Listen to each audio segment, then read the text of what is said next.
All right, well, let's get started here. I'd like to thank everybody for coming today. My name is Dan Adler. I'm the coach of the Portland State University debate team here. Today we're going to be having a panel discussion about Measure 80, which is a measure to legalize marijuana for adults in Oregon over the age of 21. I'm going to, first of all, I'd like to thank the debate team and the Students for Sensible Drug Policy. This is Roman, who's the head of the Students for Sensible Drug Policy.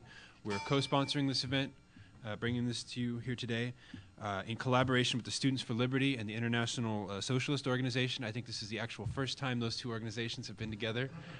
Congratulations, guys. I'd like to introduce the speakers on our panel, our elaborate, wonderful panel here today. To my left, we have Anthony Johnson. Anthony Johnson is the Executive Director of the National Cannabis Coalition and the parent organization, the American Victory Coalition. He's also served as the Vice President on the Board of Directors of the Patient Advocacy for nonprofit group Oregon Green Free.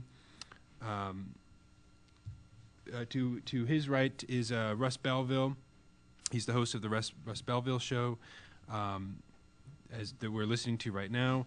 He's been a featured writer for High Times, the Alternate, and the Huffington Post.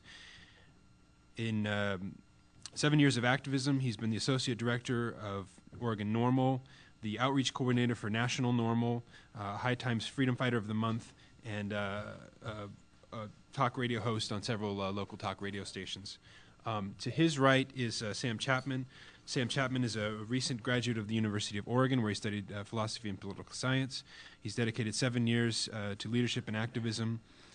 He's been a crucial member of Oregon Students for Sensible Drug Policy and a strategic framer for the Occupy Eugene, and currently a co-director of the Oregonians for Law Reform, which is a political action committee formed independently to support Measure 80 through fundraising.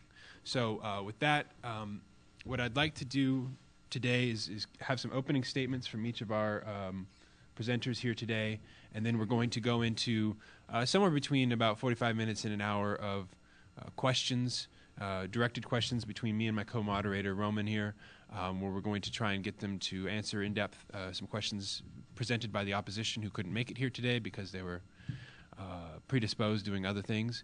We're going to try and get you a balanced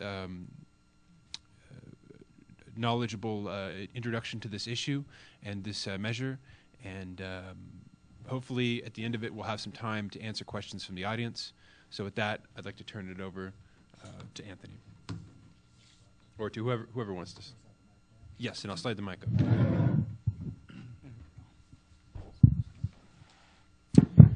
Hey, thank you. Thank you for having us here. Glad to speak. I wish the opposition was here, but we'll do our best to have a balanced discussion and tackle tough questions. This November, 3 states have an opportunity to end cannabis prohibition, and a lot of time is spent on the details of these provisions. Our neighbor to the north, a lot of discussion within the cannabis community has been around per se DUI laws that a lot of medical marijuana patients and activists actually oppose. Here in Oregon, a lot of people complain about the fact we don't have per se DUI provisions, and a lot of the concerns by some editorialists have to do with a commission that would be established to regulate the sale of cannabis in the state, where I really believe that the real question this election season should center around prohibition, and is prohibition a good policy for our country and for our state? And I think if you look at the facts surrounding prohibition, the answer is definitely no. Our resources can be better spent, and legalization of cannabis, or ending cannabis prohibition, can not only end the ills and harmful consequences of prohibition, but can also generate jobs and tax revenue for the state. Currently, cannabis prohibition creates an underclass disproportionately affecting minorities, but severely affecting the poor. A lot of our opponents' arguments center around the fact that marijuana is decriminalized here in Oregon if you possess less than an ounce. But and the fact that you only suffer a $500 to $1,000 fine, and that should be okay. I think they missed the fact that $500 to $1,000 is a lot of money to a lot of people in this state. It's a big deal to students who can lose financial aid. Also, not mentioned is the fact you lose your driver's license, which could affect somebody getting a job or losing their job. And having any kind of felony conviction for, say, selling marijuana or possessing more than an ounce has repercussions that follow somebody for the rest of their lives. And it creates a system where people become a drain on society instead of productive members of society. Harvard economist Jeffrey Myron states that Oregon could save over $70 million by ending cannabis prohibition from law enforcement and judicial costs, and that tax revenue could bring in about $50 million to the state. And right now we're just wasting that money when that money could go to help our schools, help social services, and create much needed jobs for this state.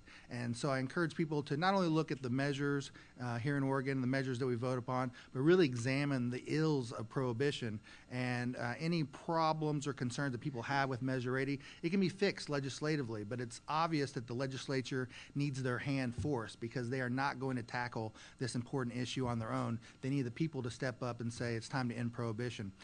So thank you very much for hearing us out.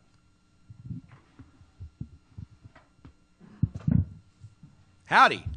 How's everybody doing? Good? All right, so I'm going to follow up on what Anthony said. My name is Russ Belville, host of the Russ Belville Show at radicalruss.com. You're welcome to grab a card anytime. I talk about this all day, every day. My job is I'm a talk radio host. I talk about marijuana legalization all across the country, all across the world, 2 hours every day. So I know this issue inside and out, and I can tell you one of the things that opponents of marijuana legalization in general and opponents of Measure 80 specifically are going to do is to try to scare you. They're going to try to scare you that something bad will happen, something terrible will happen if we're going to legalize marijuana with Measure 80. And what this depends on, what this scare tactic always depends on, is believing that there's not people smoking marijuana right now. It's not like we legalize marijuana and suddenly people start to smoke it. They're smoking marijuana right now. And the only question is, who should control that market? Should it be criminals? Should it be teenagers? Should it be Mexican cartels? Or should it be the state? Should it be regulated businessmen? Should it be people that are going to follow laws and contribute to society by giving in taxes, creating jobs, and all the ancillary businesses that will be created, not only to fulfill the market for marijuana to be used as a relaxing sort of herb, but also the hemp market. This one thing that's not brought up very much in Measure 80 is it completely legalizes industrial hemp, which of course we could tell you all day all the benefits of the hemp market, but just know that we're importing millions and billions of dollars worth of hemp from Canada, from China, from the EU countries, when our farmers here in Oregon could be growing that for ourselves.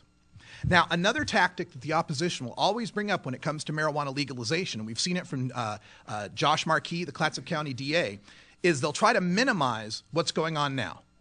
We don't need to legalize marijuana. It's decriminalized here in Oregon.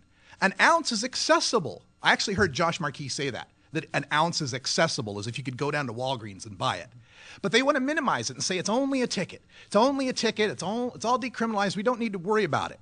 And nobody's really in prison or in jail for marijuana. And if they are, they're there for much bigger amounts, and they pled down from felonies. Oh, and if you're a medical user, well, we got medical marijuana, and so we really don't need to legalize. Here's a way to look at that. Pretend it's 1860, and there's a ballot measure on the ballot to eliminate slavery. Would you vote for it? I would hope so, right? We'd vote to eliminate slavery. Would you get all caught up in the details of, oh, well, when this is eliminated, there's going to be Jim Crow laws for the next 50, 60 years. There's not going to be real equal rights. You know, there's going to be sharecropping. There's going to be terrible things. Would that stop you from voting to end slavery? This is not the last stop on ending prohibition. This is merely the first step in ending prohibition. And let me give you an idea about what we're talking about, because they bring up all these amounts, and I wanted to show you something today. And no, this is not marijuana. I'm smarter than that. This is dog food. This is a gram of dog food, 1 gram. If this were marijuana, having this in my pocket right now means that I get a ticket, a $500 to a $1,000 fine, and I lose my driver's license for 6 months, even though I'm sitting here in this room and I'm nowhere near my car. I lose my driver's license for 6 months. That's going to affect people's jobs. They're going to lose jobs if that depends on them driving. They're going to have all sorts of trouble coming up that $500 to $1,000 of the ticket. Now, decrim allows us to have up to an ounce of marijuana. This is an ounce of dog food, okay? So this is an ounce. We can have up to this much, and it's still only a ticket. It's still only a misdemeanor. It's still no big deal. This is a bag with an ounce and a gram of marijuana in it. 28 grams, 29 grams. Ticket, felony. Can you see the difference between these two? Why would we want to have our cops trying to sort out who's no big deal and who's a felon when it's this much that's the difference between a ticket and a felony? Furthermore, when those people always say, oh, well, they pled down from felonies, they pled down from much more serious crimes, guess what? Merely having these 3 bags in separate bags is a felony. This is possession with intent to distribute. Because I put my marijuana in 3 separate bags, I'm now considered a drug-dealing criminal who's about to go deal weed on the streets. Now, this might be my sativa, this might be my indica, maybe I put them in separate bags to keep track. The cops don't care. This is a felony, merely having 2 bags. Unless you're a medical marijuana patient, and then you can have 1.5 pounds. Does this make sense to anybody out there? How is it that I'm a felony with this bag, but if I'm sick, no problem at all with this bag? These laws don't make any sense. And nobody here, I think, that has any experience with marijuana or knows anyone that uses marijuana is afraid of that. Now, we hear a lot from our opponents about stone drivers, and we hear a lot about, oh, it's going to cause these terrible things. What kind of message we're sending to the children?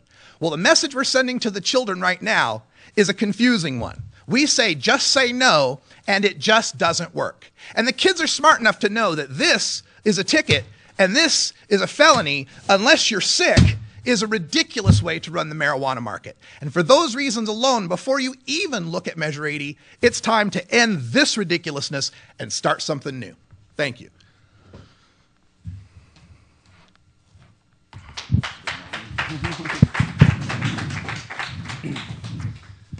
Hi, my name's Sam Chapman, and I'm a co-director of Oregonians for Law Reform, which is an independent political action committee that's been formed to support Measure 80 by raising money and doing ad buys and raising awareness for Measure 80.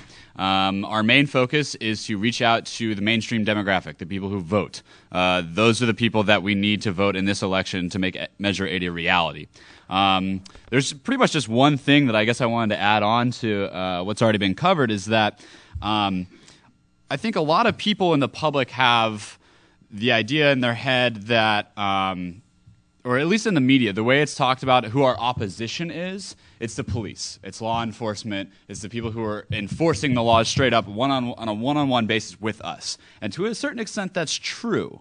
But the cops are not the ones that make the laws. And the cops who are going out of their way to oppose Measure 80 they're in a super small majority. There's maybe 10 of them in the state of Oregon. I've had multiple conversations with police. What do you think about Measure 80? Would you rather just not have to deal with marijuana? 9 out of 10 of them say yes. And that right there signifies a serious problem. If our law enforcement is on our side, but their hands are tied, we need to do something about that. So that's why, one of the reasons why Oregonians for Law Reform exists. We're a broader group that wants to focus on reforming criminal laws in general. Right now, obviously, marijuana is at the forefront of this fight. I'm also a former member of Students for Sensible Drug Policy that focuses on the larger goal of drug policy reform. But obviously, we're not going to just jump right to cocaine or jumping right to talking about heroin. Marijuana is obviously safer than alcohol. And it's just something that we need to just move past already. A majority of Americans support legalizing marijuana, and it's time that we start empowering them to do so. So that's why our group exists. We'll be working past the election with our legislators and with law enforcement in general to get them to come around, to bring them to the table and say, look, it's time for a conversation. Unfortunately, as you can see, no opposition is here, and there's a little something to be said with that. We called them multiple times. Oh, we don't. Right up here on the table to be represented. No opposition is represented. That's a good clarification. And they specifically denied talking to us. I can't say why, but I could speculate, and that's that their arguments don't hold up.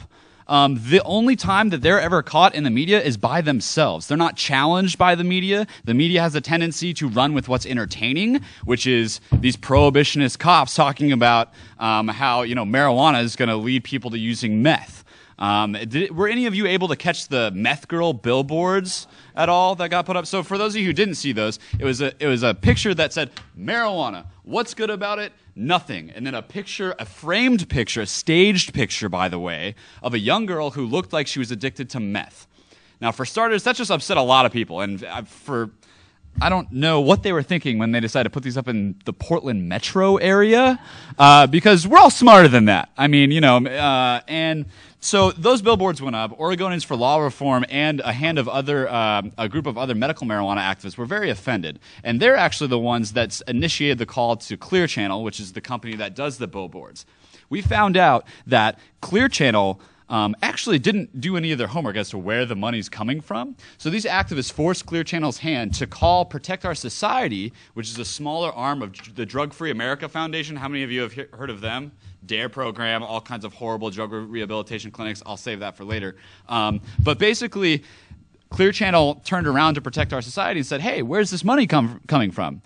Protect Our Society just bounced and said, we're not going to tell you. And at that point, all 7 of those billboards came down. And now Oregonians for Law Reform, as of yesterday, has 3 billboards up in Portland with exactly that on it. So that's one of the things. Some of the things that we're working on is taking on the direct opposition that is never going to be at this table, unfortunately. We invite them. We want them to be here.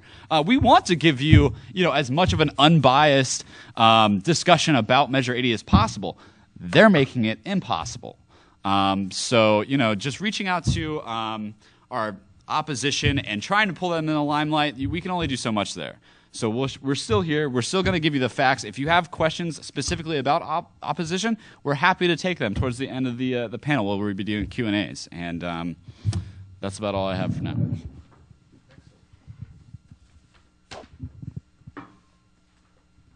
Well, I guess first of all, I just want to inform everyone. Since we talked about opposition here, we've been planning this event for quite a bit of time. We initially wanted this event to be a panel debate with three debaters on each side. In the attempts that we made repeated attempts to contact DAs, sheriff's offices, law enforcement, people who had written op-ed newspaper articles against this, any opposition members, anybody who had written anything on the ballot against this. I made a lot of attempts. Roman made a lot of attempts to get them here. We were unable to get them here. What we've done instead is written some questions, and I'm going to be trying to play the devil's advocate here and put the arguments of the opposition in their best light and present them to our panel and try and get our panel to explain their answers to them a little bit better. And so I'd like to start off here with one of those critical questions. Specifically in regard to the kind of op-ed criticism that the Oregonian and other newspapers have leveled. They've issued concerns about the lack of regulation and lack of restrictions in this ballot measure as compared especially to the ballot measures in Colorado and in Washington that are on a similar issue, particularly with the regards to the lack of limits on production and possession, and the creation of a new board to oversee the industry that would be composed of industry members. Part one of my question is, how will off-license production and distribution be handled without limits on commercial growing? Should it be treated like any other agricultural commodity, or is this a different type of commodity altogether? And part two is, why create a new board rather than using an existing board like the Revenue Department or the existing Alcohol Commission? These are the criticisms leveled by the Oregonian. I'll let you guys address these. I have a quick caveat if one of you guys wants to just add on to it. So one of the main criticisms that's coming from that, and it's obvious that we were going to get criticized on that, is that this board is built up of 5 people from the grower industry and 2 people that the governor selects, which is true after the first year that Measure 80 passes. This is something that the media has, from my knowledge, has not picked up on. The first year Measure 80 is in effect, the governor picks all 7 members of that board. And who's to say that that board doesn't just change the rules? Obviously, no one's a big fan. Well, I don't want to say that. But obviously there's a lot of criticism going around, and to think that that board isn't going to do something about that criticism, I think is something that just hasn't been touched on. So I just want people to know that that board, the first year, is made up of 7 members that the governor handpicks. As far as the composition of the board, what we hear from the opposition is that it would be, basically they'd be running their own show. 5 of the 7 members after the initial governor's implementation or appointments, 5 of the 7 members would be chosen by the growing community themselves. But when you look at the other boards that run things in the state of Oregon, if you look at the pharmacy board, pharmacists are on it. If you look at the medical board, doctors are on it. If you look at the agricultural board, farmers are on it, right? So it makes sense to have people that understand the business and understand the horticulture having something to do with setting the laws. That said, like Sam mentioned, if the government, if the people feel that that's a little too loosey-goosey, this is a statutory measure. The legislature can always address that. And then as far as this, the part 1 question, off-license production, should it be treated like agriculture commodity, and the lack of limits, because that's one of the things they're afraid of, again, is it says personal cultivation and personal possession will be legal. They don't define how much that is. In the state of Washington, they're saying 1 ounce is personal. In the state of Colorado, they're saying 1 ounce is personal. So again, which one of these is personal and which one of these is a crime? That's what Washington and Colorado are going to have to do. That's what Washington and Colorado cops are going to have to do when they catch someone, is run around with scales and try to figure out whether or not this guy's a criminal or this guy's a criminal. Here in Oregon, if we pass Measure 80, this guy and this guy will be fine so long as they're not selling it. And that's really what we want to stop happening, is people from selling it off, outside of the law. I feel that if we're going to have personal possession, that it's personal possession until you sell it. We allow people to brew a whole lot of home beer, but we don't have a big problem with people trying to distribute their home-brewed beer. Why? Because most home-brewed beer sucks. And if I want a beer, I can go to a tavern, I can go to a club, I can go to the store and pick me up some beer. Something very similar is going to happen with marijuana. If it's accessible to the people that want to smoke it, people that want to use it, they will much rather prefer going somewhere where they know how much THC is in it, how much CBD, how was it grown, does it have any pesticides, who grew it, what kind of strain was it, has it been tracked, etc., than to trust Billy Joe who's growing a plant in the closet and we don't know what the hell he's doing it. It's going to be much better to have ourselves a regulated market where things are inspected, and police can still bust people who are selling. Also, as a statutory measure, again, if the people in the legislature are still a little afraid of having unlimited amounts, they can set limits. When Washington State passed their medical marijuana program, in their law, it said a patient could have a 60-day supply. Well, how much is that? Well, it turned out in Western Washington, a 60-day supply was this, and in Eastern Washington, a 60-day supply was that. And that didn't work, and a couple of years ago, their legislature fixed that. We'll have that same opportunity with Measure 80. Yeah, just to add on to these guys, they did a great job covering the major points. Like Russ said, having one bag be illegal, another bag be legal. We don't need law enforcement worried about that. Law enforcement will do a better job protecting us from real crime, real criminals, if they don't have to worry about how much marijuana somebody has. An ounce is legal. 29 grams is illegal. We can get rid of that, worry about real crime. As far as establishing a new commission, existing commissions, be it the Agriculture Department, Finance Department, they don't necessarily know anything about marijuana. And so who better to regulate the marijuana industry than people who actually know about it? And if this commission gets unwieldy, does things that the people, politicians don't like, the legislature can always change it. So these rules set up by Measure 80 are not set in stone, and they will react to the will of the people. The Oregon Medical Marijuana Act, passed in 1998, was reformed by the legislature in 2005. And the same thing will definitely happen to Measure 80 if and when it passes. This is not the final say. There'll be plenty of time to tweak it and make it a better measure for the state. So we've been talking a lot about how the police is going to interact with marijuana users, whether picking one bag or another. So in the event where Measure 80 were to pass, what would still be illegal regarding marijuana? What kind of marijuana-related activities would still be illegal in state law? Well, as we mentioned, any sort of selling outside of the state regulation would be illegal, even if it's this much. Even if I'm selling a gram, that's still going to be illegal. Let's see, what else would still be illegal? Driving under the influence will still be illegal. And this is something else that our opponents try to scare us with. And again, it's all about scares. If we legalize marijuana, there'll be stoned drivers on the road. Well, there's people smoking marijuana right now. And there's probably people being irresponsible about it right now. And they're probably on the road right now. How are we catching them now? Obviously, we are, because the police tell me that there's more incidents. Well, if there's more incidents, you're obviously catching them, aren't you? When we have a situation like we have it now, where marijuana, even this much, is technically illegal, it breeds a distrust and a disrespect for the law. If I'm a druggie, if I'm already a criminal, why bother following other laws? But if I'm a law-abiding citizen and I'm buying something at the store that's legal, I'm the kind of person who likes to follow laws. I believe through legalization of marijuana, we'll actually see less incidences of driving under the influence, because now we can shift our message from just say no, which just doesn't work, to use responsibly. This is what we've done with alcohol. We have reduced the driving under the influence deaths due to alcohol by half since the medical marijuana law came into effect in the state of Oregon. We have the safest roads ever measured by the National Highway Traffic Safety Administration for the state of Oregon. We have the lowest fatality rates, the lowest accident rates that the state of Oregon has ever seen. And yet we have 56,000 medical marijuana patients who are all legal with this much weed. So I am not afraid of this scare tactic if there are going to be more stoned drivers, because I actually think there's going to be less when we can give them messages about responsible use and educate them about real harms. Yeah, and the other thing is there'll still be harsh penalties for selling to minors as well, just as there are just as there is for alcohol right now.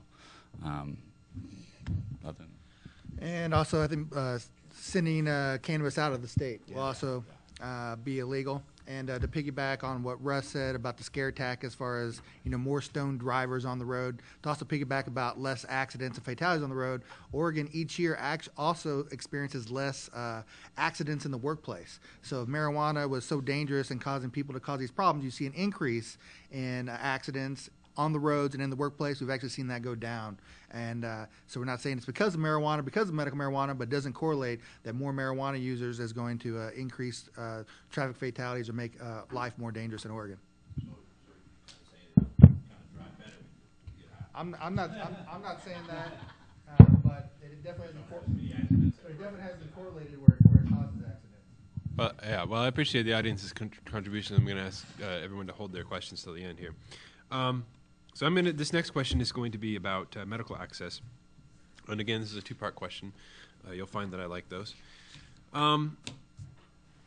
Josh Markey, at the City Club, the district attorney for Clatsop County, stated that medical marijuana cards were as easy to obtain as driver's licenses in this state. My first part of the question is that true, factually true? And second part of the question is, what is the likely effect of this bill on the medical program, on medical growers, and on access to medical cannabis for medical patients? All right. The first part of the question: is it as easy to get a driver's medical marijuana card as it is to get a driver's license? The quick answer is no, definitely no. I have worked at a couple of medical marijuana clinics. Doctors here in Oregon have to see a diagnosis of a qualifying condition: severe pain, nausea, glaucoma, cancer, etc. California and other states have more lenient medical marijuana laws, and I believe that the media has done a bad job having Oregon get lumped in to other states and how easy it is to get a medical marijuana card in that state. I think 60 Minutes, 2020 have done exposés of people getting medical marijuana cards in other states complaining about foot pain from wearing too tight of high heels or whatever. That is definitely not the case here in Oregon. A big a tactic by our opposition is to claim that 56,000 patients is way too many, whereas Russ has done great work to showing that there's actually very few medical marijuana patients, according to all the conditions, that could qualify it. American Pain Association, has found that, a quarter of adults over 50 experience chronic pain. So we could have a lot more medical marijuana patients qualify than the 56,000. So you definitely cannot walk into a medical marijuana clinic and get a card as easy as a driver's license. I challenge Josh Markey, who's made that claim, the Oregonian who makes that claim. Try to do a sting operation and go to a medical marijuana clinic without any medical records and see how far you get. And you will not get a medical marijuana card at a clinic here in Oregon with no medical records. As far as access to medical marijuana in patients, ending prohibition will only be good for patients. Too many patients can't grow their own due to physical ailments and limitations, as well as economic, financial limitations. And not everybody has a green thumb or the ability to grow marijuana.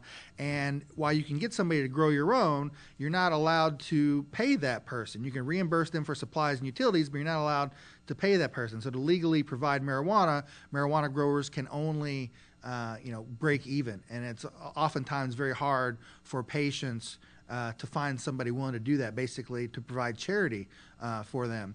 Also, people with medical conditions may not be always, say, the nicest or most personable or have the best networking skills or social skills to find somebody to grow for them. And if somebody has diabetes or cancer, they shouldn't they shouldn't be without their medicine. And after Measure 80, there will be licensed regulated stores, and patients will be able to get medicine at cost. And so it will only be good for patients who need medicine if Measure 80 passes. I'll jump in on that Josh Markey statement, because I was there when I heard him say it, and I took all my effort to not laugh out loud in the audience. My wife runs a clinic that helps people get medical marijuana cards. And here in the state of Oregon, if I'm not mistaken, when you get your driver's license, it's good for 8 years, right?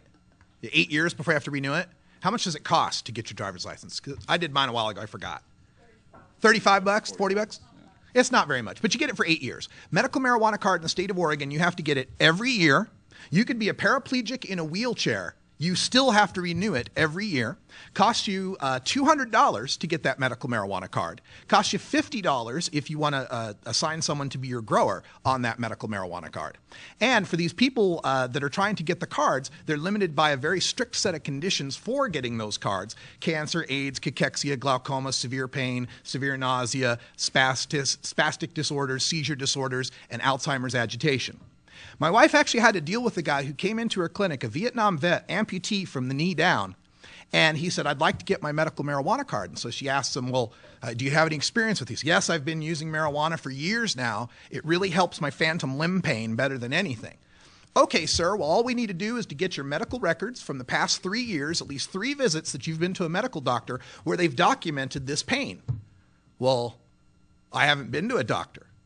"Well, how come?" "Because I use marijuana to treat my pain. I don't need to see a doctor." And there are so many patients that are in that realm where they clearly qualify for medical marijuana. Absolutely clearly. Bill O'Reilly would say okay to this person. That's how clear they qualify. But because of bureaucratic paperwork, because of prohibition, because they don't have medical records, they have to go to the streets and they have to face arrest every time they use their medicine. So this getting a medical marijuana card is easy as getting a driver's license.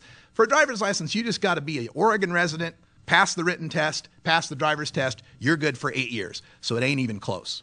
As far as what it does to the medical marijuana program, nothing. Does not touch medical marijuana whatsoever. You still want to be a medical person? You still want to go to your doctor? You still want to pay the state $250 protection money?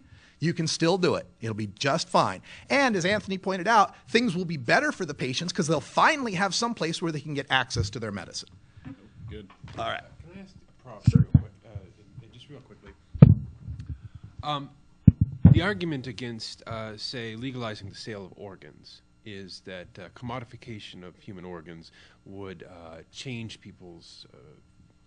the marketplace, and that it would lead to a decrease in people wanting to donate their things. You mentioned that in the status quo, the medical program, a lot of people donate their time and a lot of things. Would this commodification change that? Would it increase an incentive for these people to, instead of donating this product to these medical patients, maybe sell it on the open market where they can make more money? And would this in any way, shape, or form restrict access to medical patients, and would that be balanced out by anything? I think that's kind of where I was going with the second question. My feeling is that the growers who are providing the charity for patients today, they will continue to provide that for patients. They're not doing it to get rich. They're doing it because they actually care about people. And I think they will actually continue doing that. I do think if they are allowed to become licensed growers who are allowed to be compensated for their time, they will actually be able to grow for more patients and provide for more people and expand their growing capabilities when they're actually able to be compensated for their labor, which they're not allowed to do now. Here's what happens now for a lot of patients in this program. You get a guy who's a marijuana grower, been growing for a long, long time. He finds a patient, says, hey, I'll pay for your card. I'll pay for you to get on this program. You just let me grow marijuana for you, and every month I'll let you stop by. I'll give you an ounce. I'll give you an ounce of weed, right? And then sometimes even charge that patient the black market prices for that ounce, anywhere from $200 to $300 for that ounce. Under Measure 80, when marijuana is legalized and produced at the scale that it can be produced by Oregon farmers, we are going to see a precipitous drop in the price of marijuana. So, yes, it might affect someone trying to find a grower who now has a job growing rather than doing it as a altruistic measure. But even in that worst case scenario, the patient now has a much cheaper source of access than they would have under what we've got right now. I do worry. I think that's a very good question about the commoditization, because if it were my magic wand to wave, marijuana would be completely as legal as dandelions and so cheap and available nobody would ever charge for it. It'd be like zucchini. Here, man, you want some zucchini? No, I got enough zucchini. But that's not the world we live in, and there is going to be this transition period between the medical systems that we've established now to the market systems that will be established under Measure 80, but I think it can only benefit patients in the long run.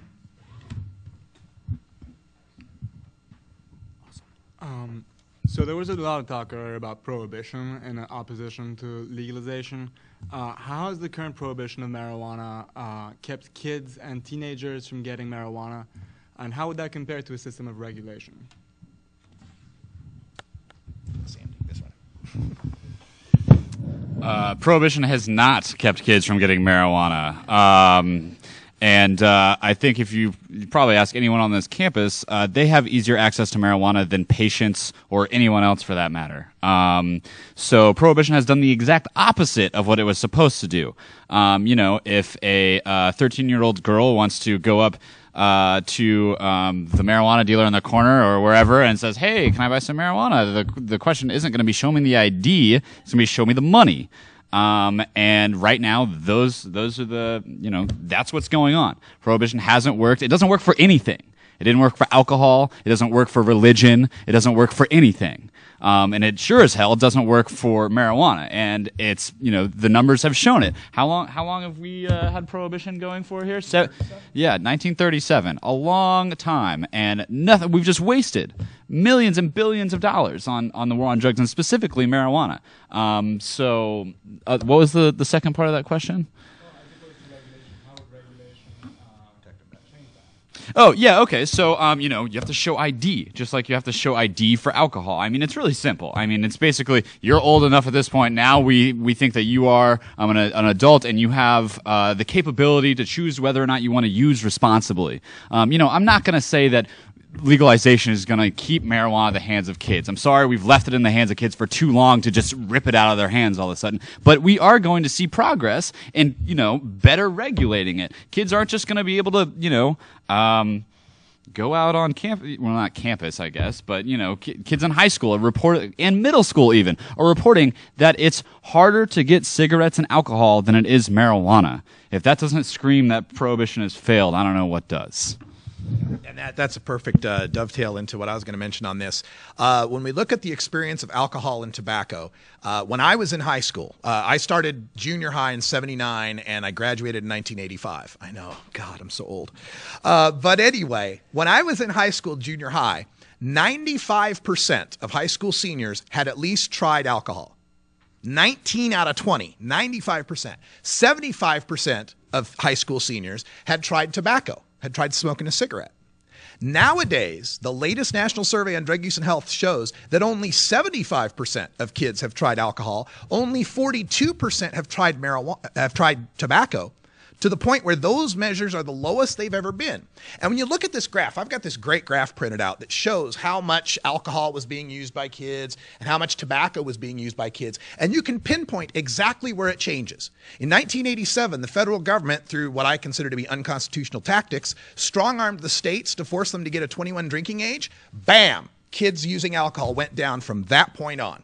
In 1998, we had the big tobacco settlement that forced tobacco to stop advertising in the Winston Cup for NASCAR, stop using Joe Camel, fund all those truth.com ads that show the black lungs and the terrible stuff from smoking. From that point, you can see the tobacco use going down amongst the kids. So if those things have worked for alcohol, which addicts 15% of the people that try it, and tobacco, which addicts 32% of the people that try it, why would it not work for marijuana that only causes dependence in 9% of the people that try it? We know how to keep these things out of kids' hands, and it's through regulation, and it's through education, and it's through social controls. I mean, one of the things I hear from my opponents that cracks me up, we don't want to send the wrong message to the kids. We don't want them to think that smoking marijuana is okay. Anybody here smoke cigarettes? Do you think the government lately has been telling you that smoking cigarettes is okay? Do you feel empowered to smoke cigarettes? Has there been a whole lot of messages? Go smoke, folks. Tobacco's great. No, you guys have been treated like pariahs. You got to smoke outside 50 feet away from a door in the rain. You can't be around your kids or everybody complain about secondhand smoke. Watch TV sometimes. Watch movies from the 60s and 70s and see people smoking in restaurants and on airplanes. Right? Does anybody feel like tobacco has become more accepted in our society? No. Through regulation and constant bombardment of public service ads, it's become socially unacceptable to be a smoker. There's no reason why those social controls can't also work for marijuana. Yeah, nobody wants, young people to use more marijuana. That our opponents try to pin that on us. I think that, that we encourage that. We definitely do not encourage young people to use marijuana. And the evidence from alcohol and tobacco that Russ laid out great is that there are other ways to prevent people from using, substances than wasting billions of dollars. And not only that, will ending prohibition allow regulation and control to help us keep marijuana out of the hands of young people and minors, but it'll also provide more money for education, treatment, social services, to provide opportunities for young people that they can have to keep them away from drugs and alcohol. And by having this policy where marijuana is demonized, young people, when they finally do smoke marijuana, if they do smoke marijuana, they realize they've been lied to for all these years, and it adds to that distrust. They mentioned before, they lied to me about marijuana. What else are they lying to me about? And by saying that marijuana is bad because it's illegal, but maybe alcohol is okay because it's allowed for people 21 and over, it's pushing young people to binge drink where they can actually die, whereas no one has died from cannabis. So I think that regulation, control, social, more social services, and really just giving kids the truth is the better policy than lying to them about marijuana and trying to live in a fantasy world to think that kids aren't going to get it because it's illegal. Yeah, and a quick follow-up on that, real quick. The other thing that can scare people is when they start to think about marijuana being legal, they compare it to what they know about alcohol. Now, how many of you, when you were underage for alcohol, found some guy to buy you some booze?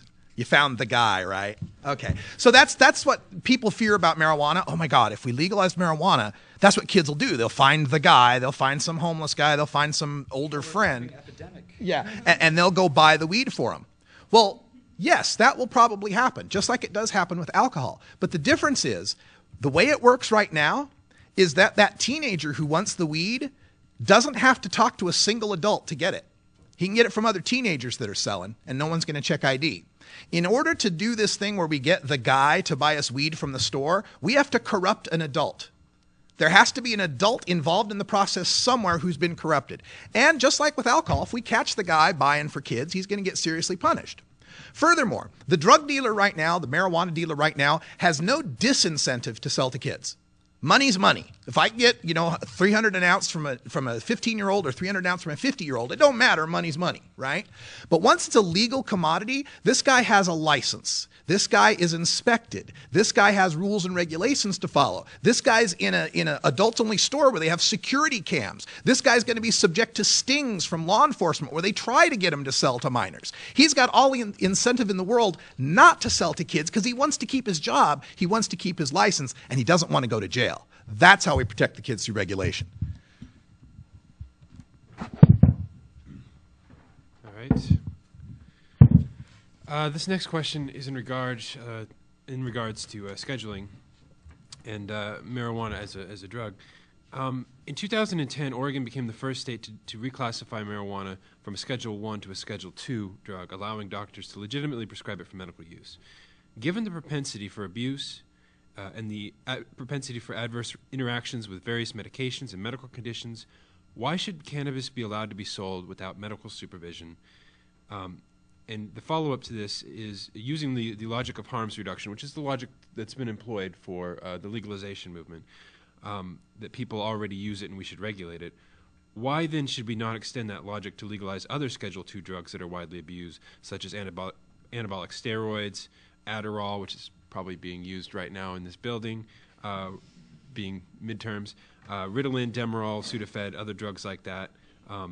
Is cannabis different from other Schedule II drugs or prescription drugs, and will this pave the way for further legalizations on the same philosophical grounds?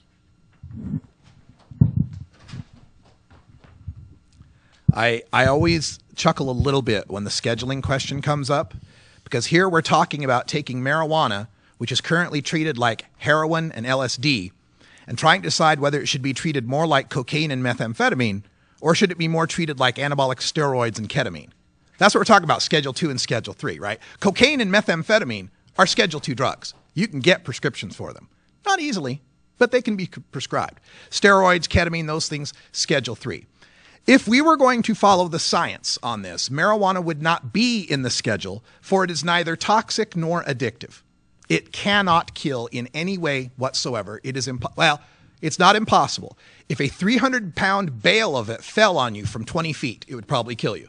But that's about the only way you can die from marijuana. So as to this question, why, if this is harm reduction, why not, legalize other Schedule II drugs, steroids, Adderall, Ritalin, Demerol, and so on? Because those are either toxic or addictive or both, right? Marijuana doesn't have those same qualities. So will the legalization of marijuana pave the way? Because we hear this from the opponents all the time. Oh yeah, legalize marijuana. Why not just legalize crack while we're at it? Let's legalize meth while we're at it. How many people want to legalize meth? Anybody? Anyone? Okay. But this is a good point, though. This is a good point because we got two hands raised out of an audience of 20 or 25, right? The support for marijuana legalization tops 50% in just about every national poll that's taken. The support for legalization of any other drug, the top number is 8% for ecstasy.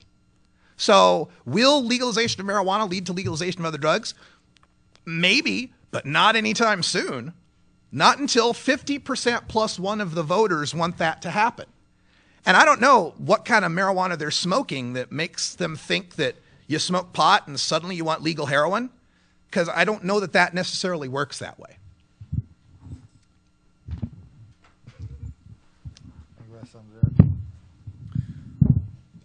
I'm sorry, one last thing. I forgot. The interactions point on drug interactions. Every Wednesday on my show, I interview Dr. Mitch Earlywine. He writes the Ask Dr. Mitch column in High Times, and he's one of the nation's leading researchers on marijuana and science. And I've asked him this question: are there adverse drug interactions between cannabis and other drugs? And he says the only drug that we know of that has an adverse interaction with cannabis is Viagra. Viagra makes cannabis better. Cannabis makes Viagra better.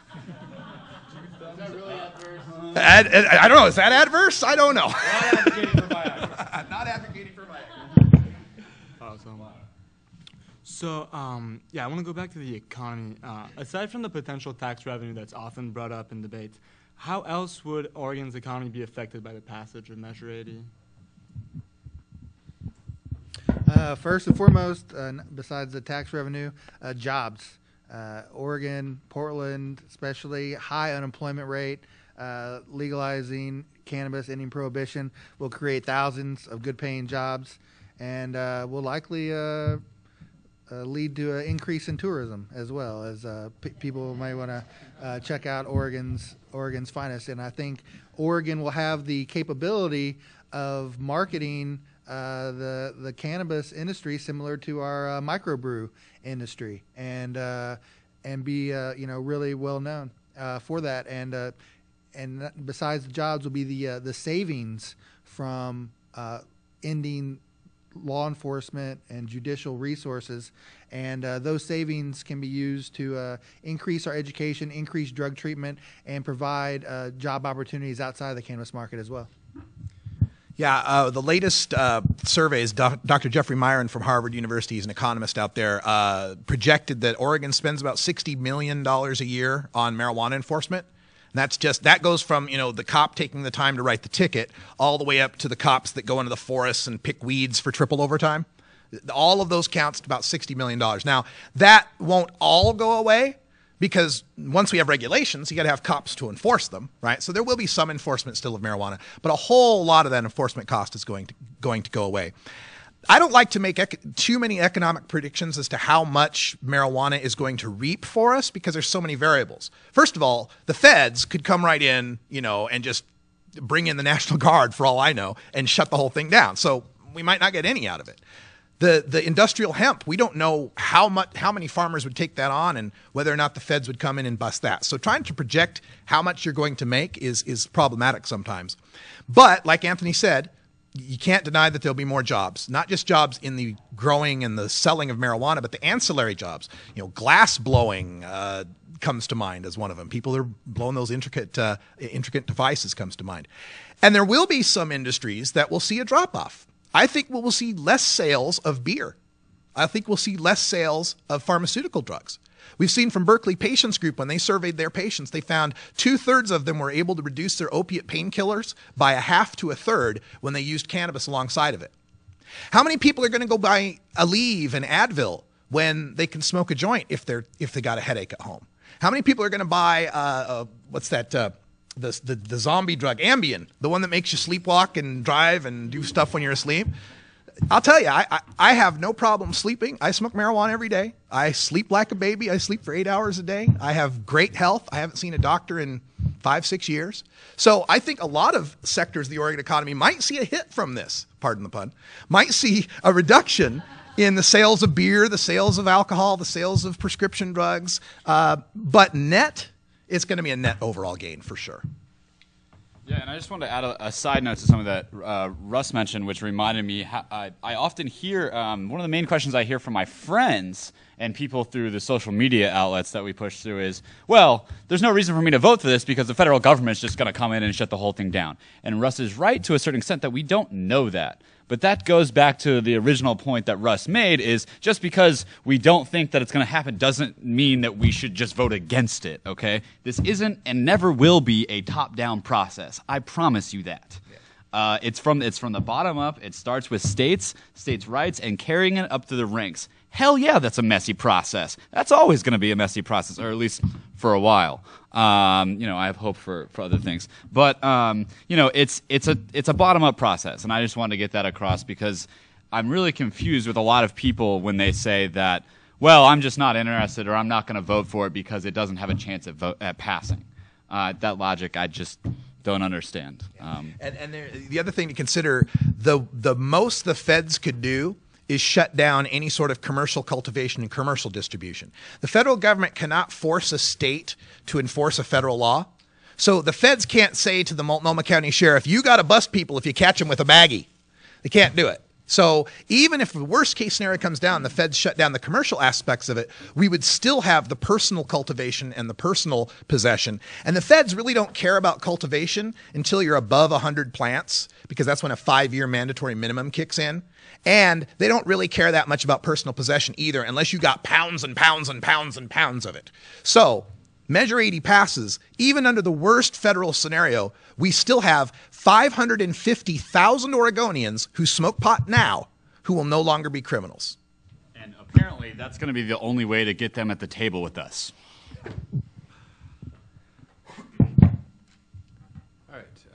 Well, this next question is going to be about byproducts in particular. Now, much attention has been given to cannabis and hemp, the two main products concerned in the prohibition and the measure, and their relative safety and their known attributes. But in places such as Amsterdam and Oakland, where legalization or near legalization have happened, one of the major issues of contention has been the appearance of cannabis byproducts. Part one of this question is, what, if anything, will be done to regulate safety concerns over concentrated products such as keef, hash, butane honey oil, tinctures, edibles made from cannabis butter, whose strength is often undetermined and can lead to hospitalizations, overdoses, and increased risk of addiction? And the second part of this question is, given recent controversies over the regulation of energy drinks such as Four Loko, which has been pulled from shelves, what concerns do you have about the marketing of products such as cannabis beer, cannabis soda pop, cannabis candy, such as chocolate and lollipops, specifically with regards to their possible appeal to children and teenagers? What can and be done to regulate these products in specific? I'll touch on it first. And, with cannabis now, all these products are available to people now. And with a commission and a regulatory scheme, the proper warnings, testing, and regulations can be put into place to try to prevent these from getting in the hands of children and to have the proper labeling requirements and standards necessary. All these standards and labelings we don't have now. And so as far as people being knowledgeable about what they're putting in their bodies and having warnings, it can only be helped by passing Measure 80, ending prohibition, and setting up a proper regulatory structure where people can get the proper warnings, labels, and standards that we need. Yeah. On this one, he's absolutely right. These things exist now, and I do have to, object to a couple of the suppositions in the question, leading to increased risk of addiction. No, the risk of addiction, and I don't even like the term addiction with respect to cannabis. It's dependence. That's what National Institutes of Drug Abuse calls it, is dependence. Risk of dependence among anybody who ever tries cannabis is 9%. And that doesn't matter if they're trying 4% ditchweed, 10% bud, 20% medical marijuana, 60% hash oil. It doesn't matter. The effect is the same pharmacologically on the body. Okay, so there's no increased risk of addiction from a more potent product.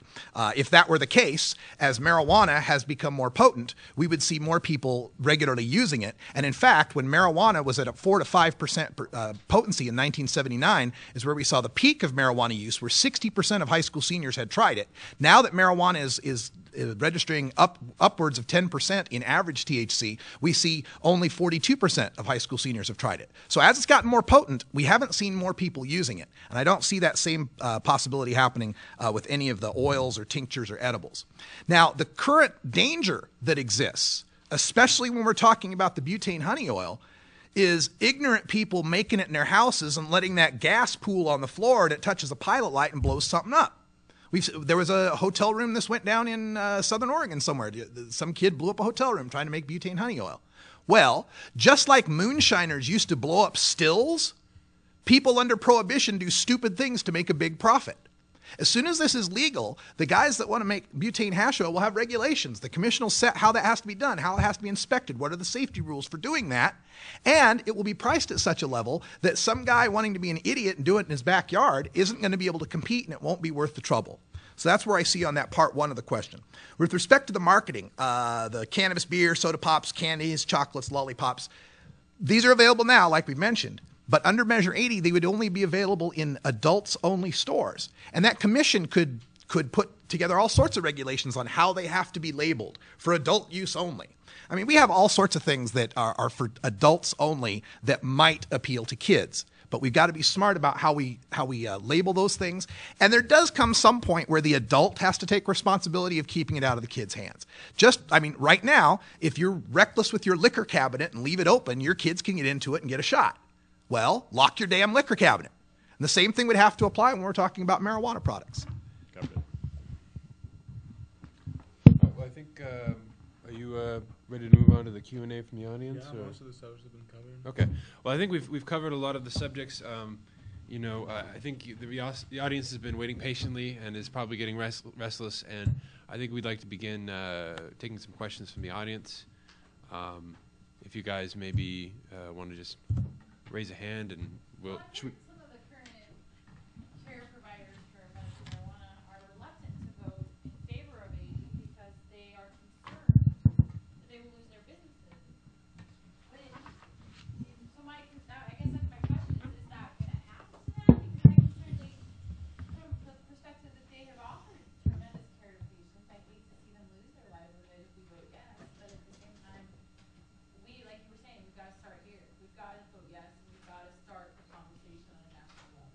Absolutely. So I've worked with many patients and caregivers myself, and first off, you're right. It's great that they are. Many of them are doing it by law, are donating medicine, and that's great.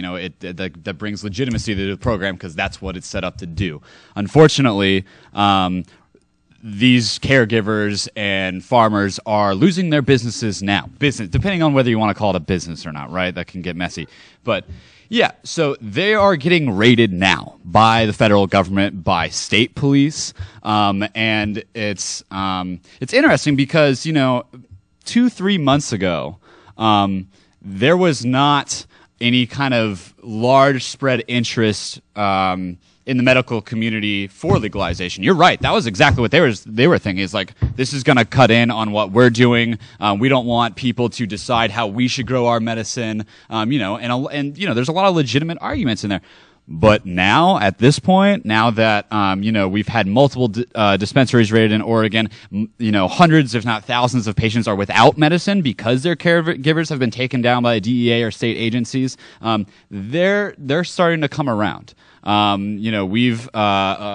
political action committee has received multiple donations from different people from the medical community that say, look, we're tired of this. We don't want it anymore. It's a fairly simple thing to get across to them. Look, Measure 80 does not change the current program, regardless of what the opposition is going to say. It does not change the current program. It only makes it better for patients. It brings legitimacy to their current program, and it gives them safe access to the medicine they need.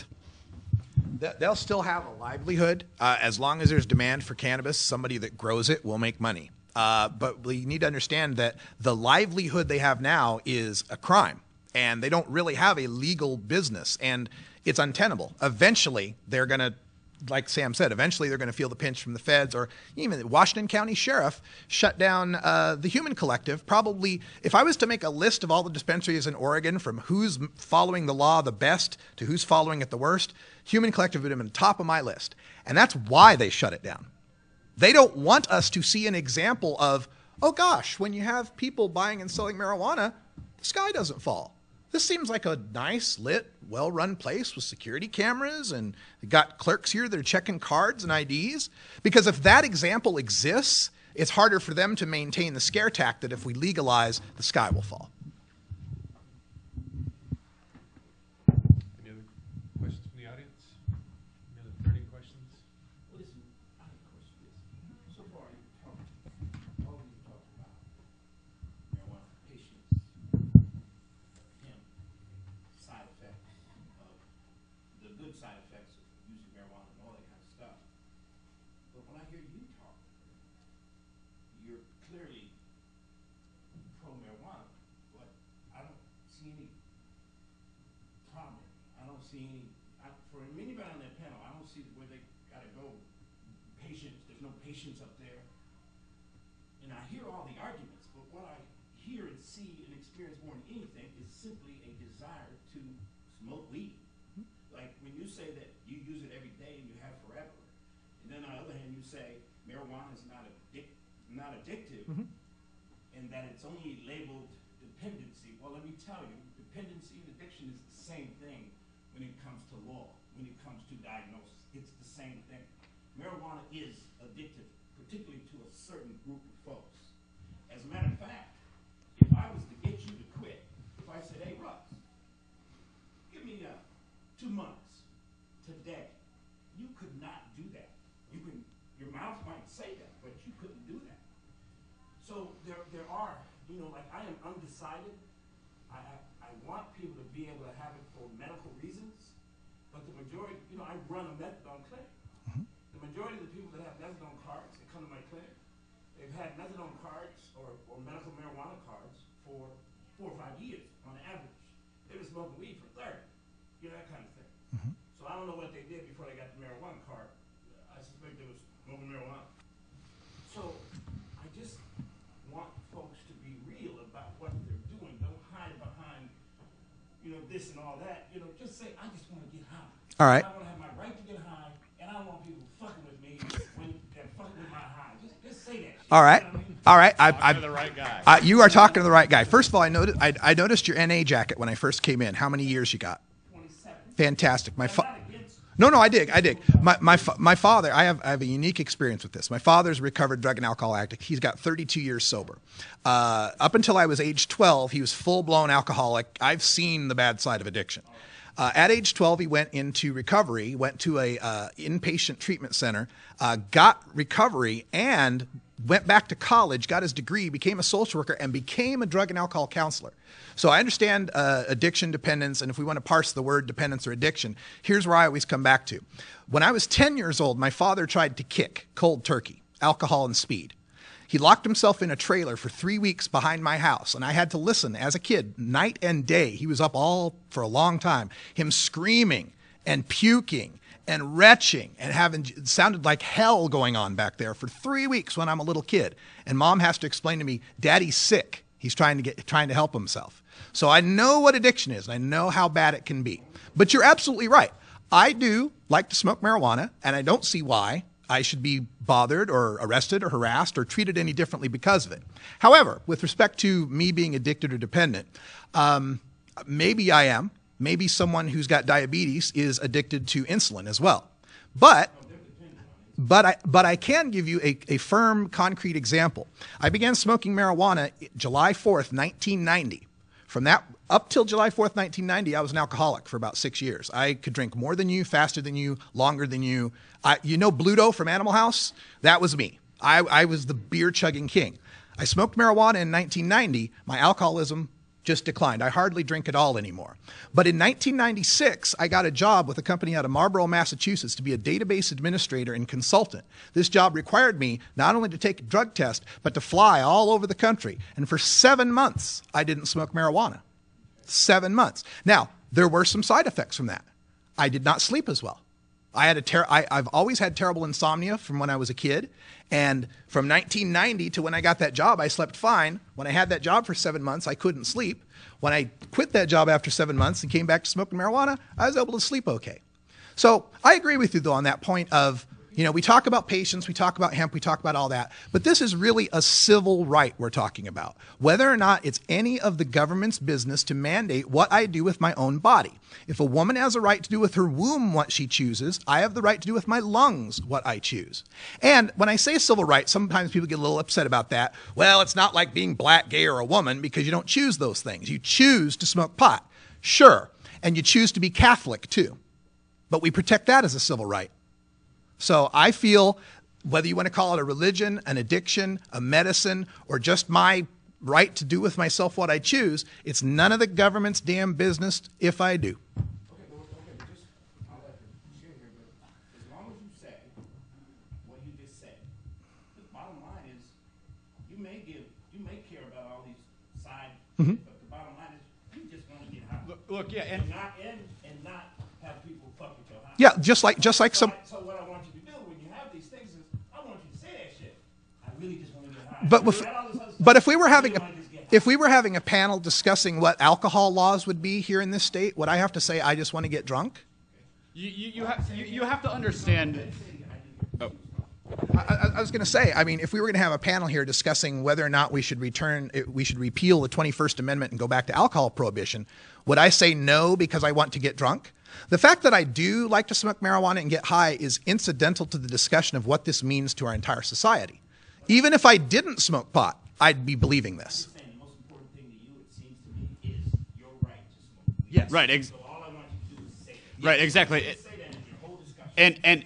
And what I have to say to that point is one of the reasons that we haven't said that in the discussion. I said the same thing, but you're not going to hear me say it because that's not what we want the media to be reporting. Not that there's a whole bunch of media in here, but we are day in, day out dealing with the public, with the media, and that argument doesn't fly with them. That flies with us because we're having a community discussion, right?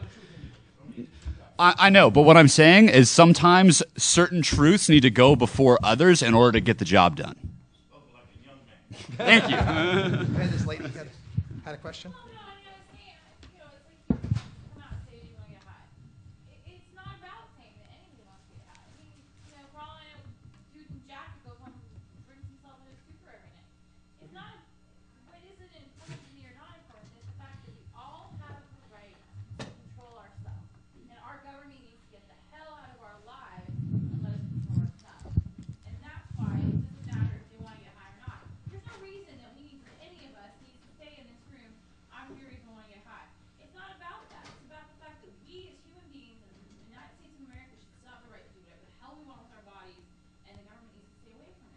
And there is an effect on this with respect to people who do truly have addiction problems with meth, alcohol, cocaine, heroin, any of these really hard and addictive drugs, is the fact that when someone's busted for marijuana, oftentimes they're taken to drug court, and the drug court gives you a decision of, I'll either go to rehab or I'll go to jail. Well, of course, the pot smoker is going to say, well, yeah, I'll take rehab. I don't want to go to jail. And the stats show it. 60% of the people that are admitted to drug rehab for marijuana alone are there only because the criminal justice system forced them there. 3 out of 5. And 37% of the people who are in rehab for marijuana didn't smoke marijuana in the past 30 days. That's how terribly addictive it was. Now, if someone really has a problem with marijuana dependence, I want them to get treatment. I've seen that treatment can work for people. But for someone who was just caught with a bag and their only problem was that they got caught, they're taking up a bed that an alcoholic could be in. They're taking up a bed that a meth user could be in. So I want to solve drug problems. And I believe that taking marijuana, and we've seen this with the Netherlands, we've seen this with Portugal, we've seen this worldwide. When you separate marijuana from the drug market, you remove the gateway. The only gateway from marijuana to other drugs is the fact that they're all illegal, right? We don't call tequila a gateway drug because tequila is not on a shelf next to cocaine, right? When you go buy tequila, there's only tequila there. There's only other alcohol there. And that's what we need to do with marijuana. Can I quickly get to the gentleman in the back who's been waiting patiently? Yeah, I met a mother earlier today, and she said that she was voting no on Measure 80 because, you know, she has kids, and like, how do you know, because you can't treat marijuana the same as alcohol in terms of DUI, and especially with testing, you know, how does she know that, like, the bus driver, you know, doesn't smoke weed? You know, where is there a line in terms of what's legal and what's permissible with employers? And also, yeah, like, what are we going to do until we find out an accurate method for testing for actual, like, current content of THC in the system that's not a result of latent, of, like, being dissolved in the fat? All right. Those kind of questions, those kind of fears are once again playing on the idea that once we legalize, then bad things will happen. Well, if there's a bus driver out there who's irresponsible enough to smoke weed and get behind the wheel, he's doing it now. So what are we doing to stop him now? This idea that suddenly we legalize marijuana and bad things happen, well, those bad things would be happening now because pretty much anyone who wants to smoke marijuana is. 550,000 Oregonians will smoke marijuana this year. Only 56,000 of them are patients. So there's a ton of marijuana smoking going on right now. But yet, as we've seen in the statistics, the highway fatalities are down, the accidents are down, workplace incidents are down, workplace fatalities are down. Everything's at its lowest measures ever. I think what that fear, though, comes to, and I hear this with parents a lot, is, you know, if it's not illegal, how will I tell my kids not to do it? I think a lot of parents rely on the illegality as being the because I said so. You know, because I said so, don't smoke pot because it's illegal. Well, their parents are going to have to come up with a little better method than that once it's legal. They're going to have to say, don't smoke pot because human brain development continues up until age 21, and we've seen studies that show that adolescents who heavily use cannabis before the age of 18 experience a loss in IQ drop, in IQ. That's facts. That's science we can tell them. But we need to give them the real facts. And going back to my own experience, I remember when I smoked that joint in 1990, my first reaction was, this is drugs? Really? This is drugs. This is what I was supposed to be so scared of. This is the egg in the frying pan. Oh my God, I couldn't believe that they had lied to me so badly. I really thought that something amazing was going to happen when you smoke pot, and really it just kind of made me giggle and gave me the munchies. I woke up the next day, didn't have a hangover, no puke on my shoes, didn't wake up with anyone strange. Seemed like pretty good to me. Seemed all right to me. And I think that's, you know, people are going to find, I think when we get this legalized and it's been in place for 5 or 10 years, people will look back on it astonished that it was ever illegal, just astonished. Any more questions? I have kind of a question.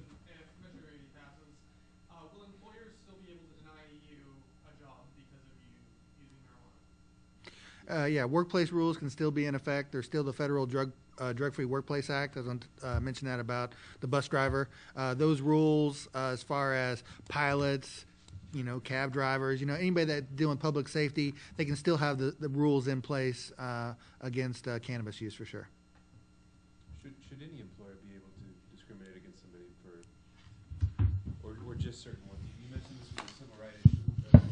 No. As I mentioned before, I'm a former member of Students for Sensible Drug Policy. I helped start the chapter at the University of Oregon, and I'm not sure. I don't think this is the national motto of SSDP, but this is definitely one that we adopted. Was that we neither, as a group, condone nor condemn drug use, but we realize that people have the freedom of their own bodies, and that as long as they're not harming other people, they should have the freedom to do with their bodies what they want.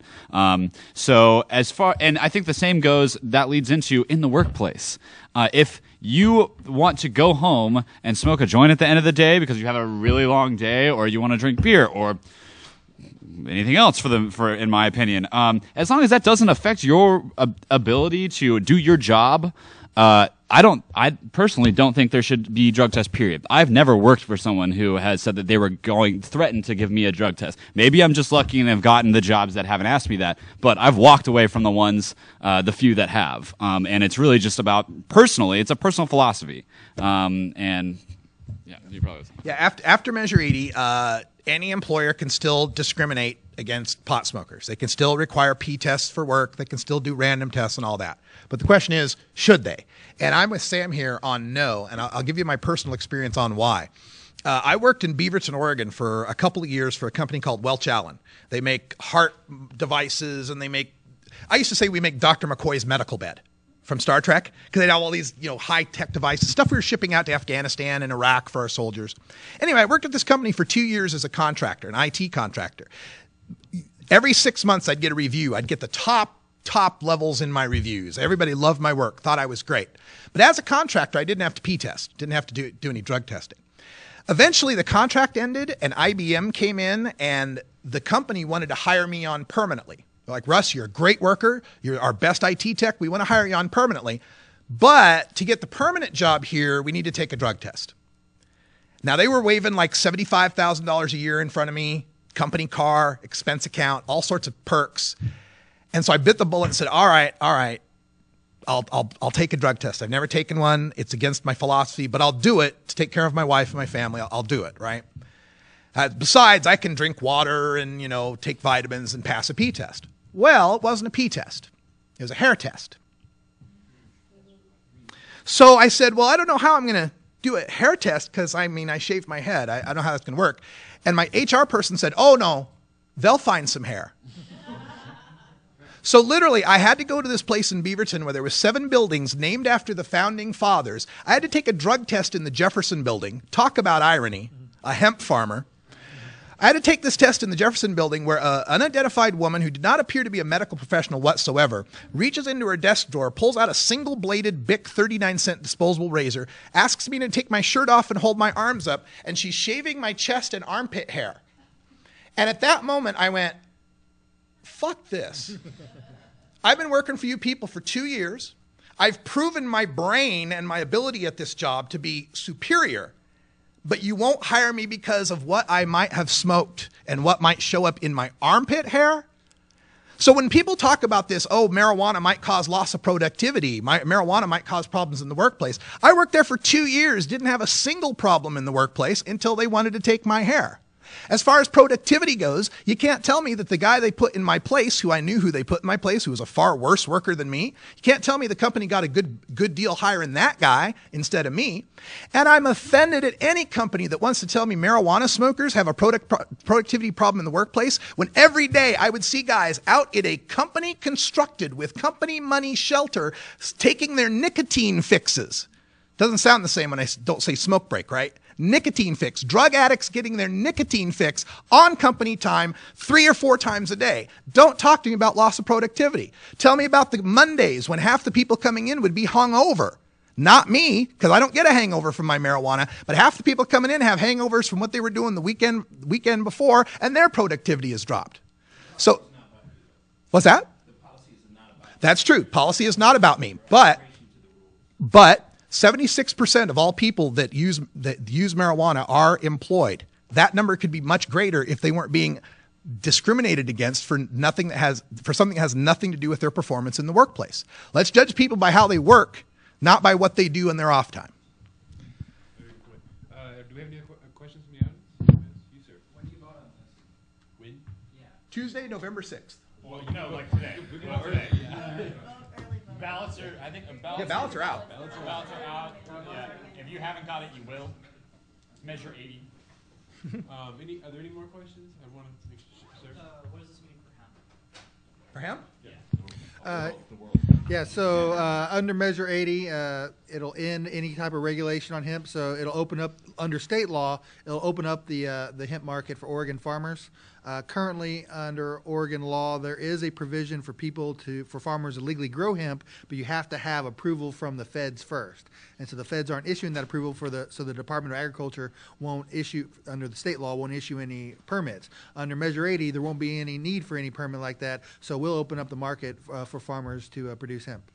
Yeah, basically, a guy that would want to grow hemp is to make it any sort of viability is going to have to grow a whole field of it, big, huge field. And as far as the feds are concerned, hemp is pot, and they care if it's over 100 plants, they're going to bust you because that's their mandatory minimum. So realistically, is somebody going to go out there and plant big fields of hemp here in Oregon after Measure 80 passes? Probably not. But if they want to try it, at least they're only going up against the feds and not going up against the state of Oregon at the same time. So I don't see that we will necessarily have any hemp crops immediately. It will depend on what the reaction of the federal government is, not just to Oregon, but to Washington and Colorado as well. And I feel if they pass in all 3 states, that's a 3-front war. The feds do not have enough DEA agents. There's only 10,000 agents in the DEA with a budget of, what is it, $2.1 billion, I believe. But that sounds like a lot, but only half of them are actual field agents. So 5,000 field agents to police 3 western states, I don't think they can pull it off. So we'll see. Well, right, yeah, plenty more, yes. Yeah, we would see more states move on, and also the PR damage that the government would suffer if they are raiding poor farmers in Eastern Oregon. Not Radical Russ, not any marijuana activists. They're raiding, Joe Farmer, in Eastern Oregon. And I think the federal government eventually will be reluctant to do that. And to move forward on hemp production, some states and some farmers are going to have to be brave and make that first step. Yeah, I have a question, and I'll address this to anyone on the panel and anyone here who can answer it, because it's just about the status quo, and it'll help me make a clarification about this law. What is the current penalty? Is it a felony, misdemeanor? What class is it? For sale to minors, 1, and crossing state lines with it. Does anyone know?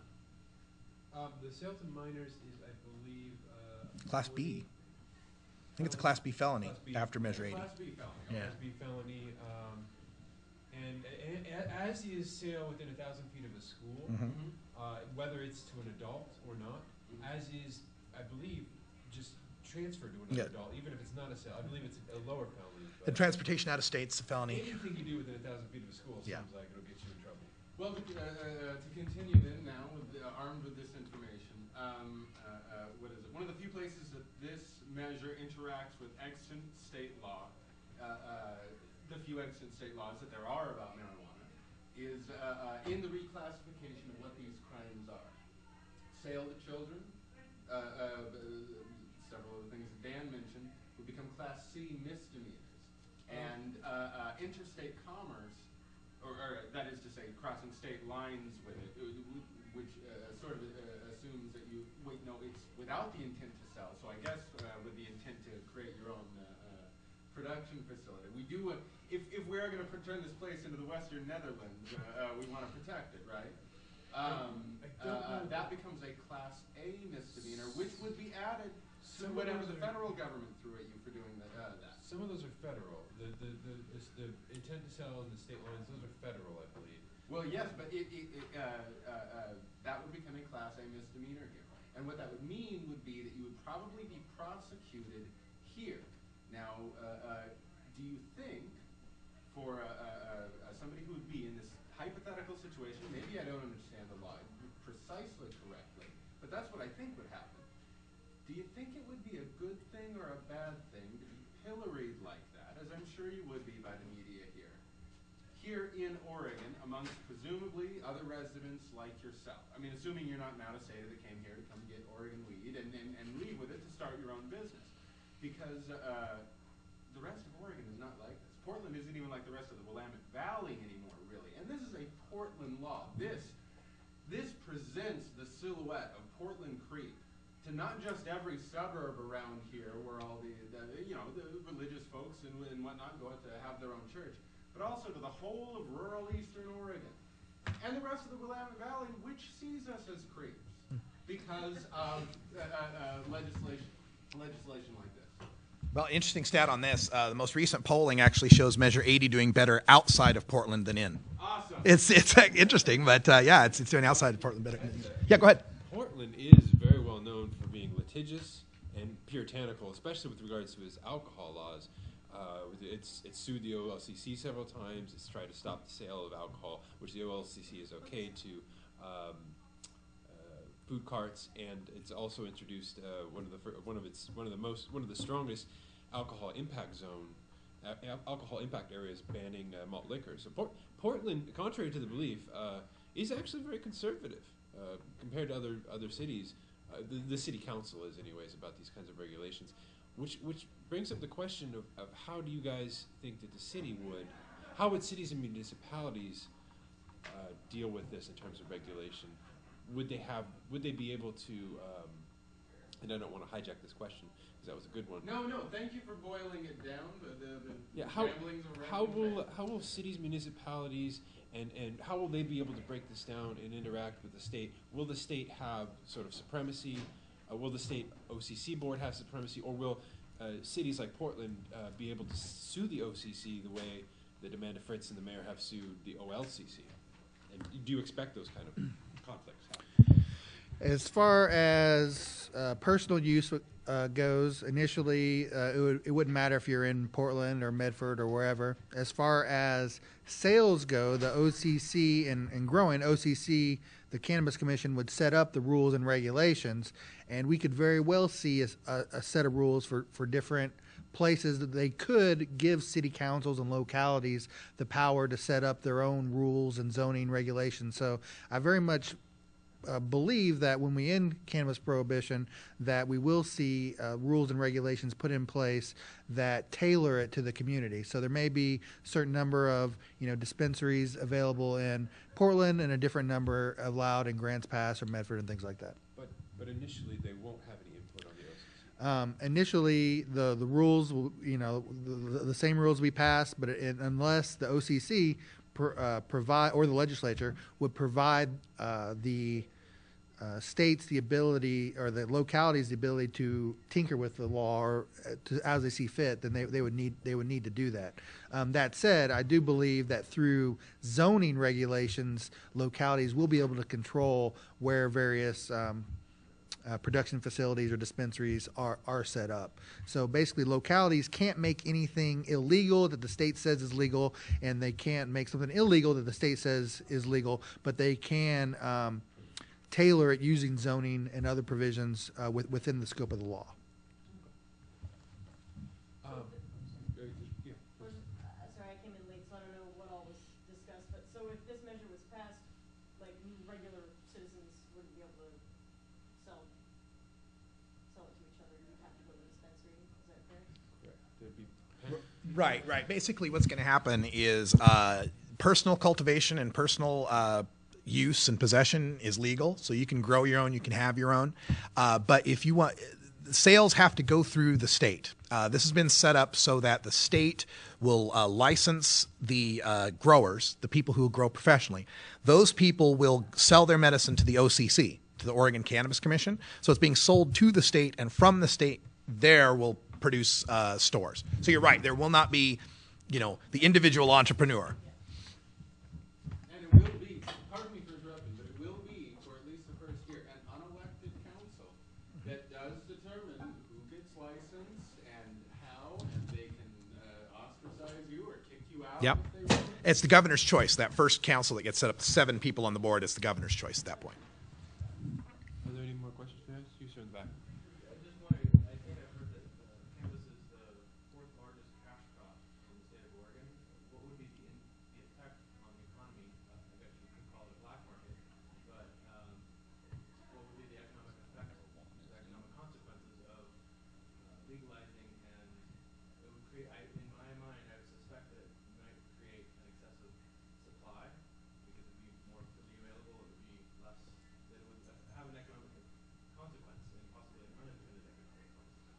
Well, whenever they say those figures, and then nationally they say with marijuana it's the biggest cash crop, bigger than soy or bigger than wheat and corn combined.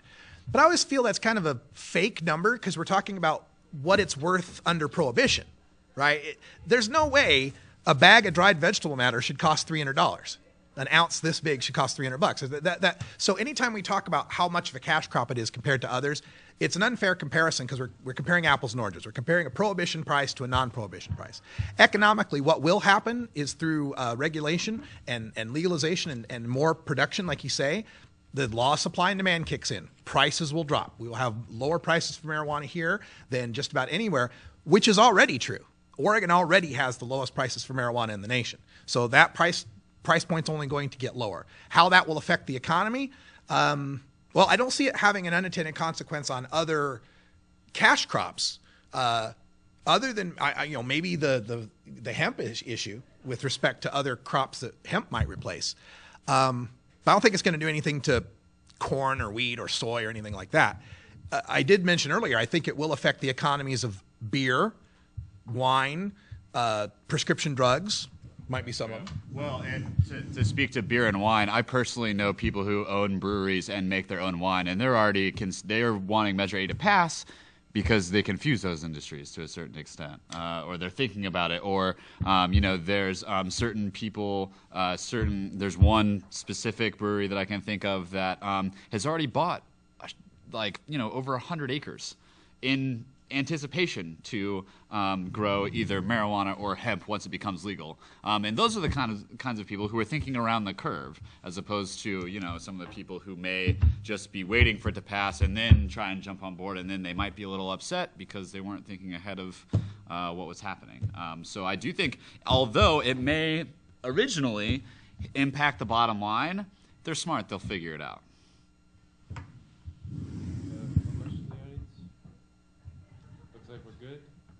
Okay. Well, I would like to thank Roman and the Students for Sensible Drug Policy for organizing this event, for publicizing this event. They've done most of the work. I would say 99.9% of the work, since I've been busy moderating other debates and doing other events on campus. I would also like to thank the Socialists and the Students for Liberty for getting along for an hour and a half. And hopefully that cooperation continues. I would like to thank our wonderful panelists. I'd like to thank Anthony Johnson, Russ Belville, and Sam Chapman for coming in and spending this time today and help educate the community and helping educate the students supporting State University. And most of all, I'd like to thank our lovely and attractive audience for coming in and sitting patiently, asking very informative questions and probing questions today. And all of our listeners, possibly on the internet. And I would like to invite everybody to grab the pizza and donuts as you go for later on this evening. Yard signs and all kinds of materials, yes. And we'll be here for a little while.